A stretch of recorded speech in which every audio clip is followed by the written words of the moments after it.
Hello YouTube, I'm Zach, you're watching ZakDTV, the place for interesting news from around the net. In today's episode, we're going to talk about some new moon base announcements. That's right, a base on the moon. We're also going to look at a new weapon in the battle against diabetes. We're going to wrap up with some dangerous legislation coming out of Connecticut. And if you want news like this every day, Monday through Friday, go ahead and click that subscribe button over here, or maybe the one down here. And if you hit that bell notification, you'll know whenever I put out new content. Well, let's get right into this. Back in December, the European Space Agency announced a plan to build a moon village. Now, this isn't really a village on the moon. What they're talking about is the it takes a village kind of feeling, where they wanted to partner together with different countries and go in and build a base on the moon. You know, so we could launch missions, do mineral research there, maybe even some tourist trips up to the moon, stuff like that. Since that time, they've been working with a company called Foster and Partners to build a machine that can 3D print buildings using moon soil. And so far, it looks pretty good. What they've been able to do is construct a honeycomb-type cellular wall, and they plan on filling it with an inflatable, pressurized balloon that you can live in a self-contained living environment with this wall of moon Earth around you. They have successfully printed using a simulated material, so it looks very promising that they can get this thing to work up there for building our habitats. This plan is backed by all members of the ESA, and it now has support from the CNSA. That is a Chinese National Space Administration. The announcement was made the other day by Tian Yulong, or maybe it's Yulong Tian. I've seen it put both ways. I'm really not sure. He's the Secretary General of the CNSA, and he made the announcement to Chinese-run state media. This has since been confirmed by Pal Heinstendahl. Probably mispronounced that. Sorry, pal. He is an ESA spokesman, and he said, the Chinese have a very ambitious moon program already in place, and that space has changed since the race of the 60s. We recognize to explore space for peaceful purposes, we do international cooperation. Now, unfortunately, this is a great endeavor that the United States will probably be kept out of. The reason for this being, there was a law passed in 2011 by Congress that states we cannot work with China on anything to do with space. This law was put forward and passed because of fears that China wanted to weaponize space, so we couldn't help them do that at all. You know, hopefully with the way we can repeal any other laws, maybe we'll pull that one back, and if we ask real nice, they'll let us play. I got my fingers crossed. A study published yesterday by Science Translational Medicine by Jiwei Xiao, he's a Chinese researcher. It outlines how they can control specially engineered cells with a smartphone to release insulin in diabetic patients. They accomplish this by creating a cell that reacts to light, and its reaction is to produce insulin. So they took that a step forward and created a hydrogel capsule with 2 LEDs in it and these special cells that they can turn on with a smartphone. This doesn't have its own battery pack, so what they do is they use a technique similar to the cordless charging. They use a coil, and the magnetic field will turn this on.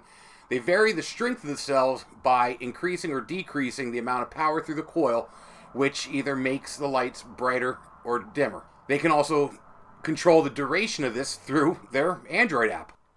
I mean, so far they've only tested this in a couple mice, and they want to develop it eventually to the point where it has a built-in glucometer to track the amount of sugars in the bloodstream, so that way it can automatically monitor and release insulin as needed.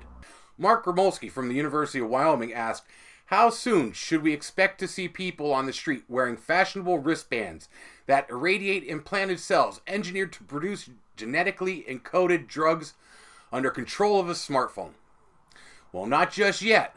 But this provides us with an exciting glimpse into the future of smart cell-based therapeutics. These Chinese researchers are calling it the hydrogelLED. Pretty funny name. I like it, though.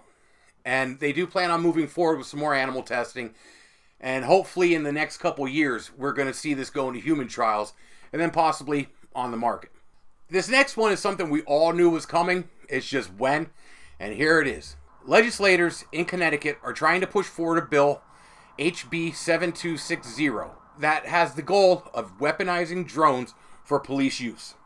Now, we're not talking like the one they have in North Dakota where they're allowed to have tasers and stuff like that.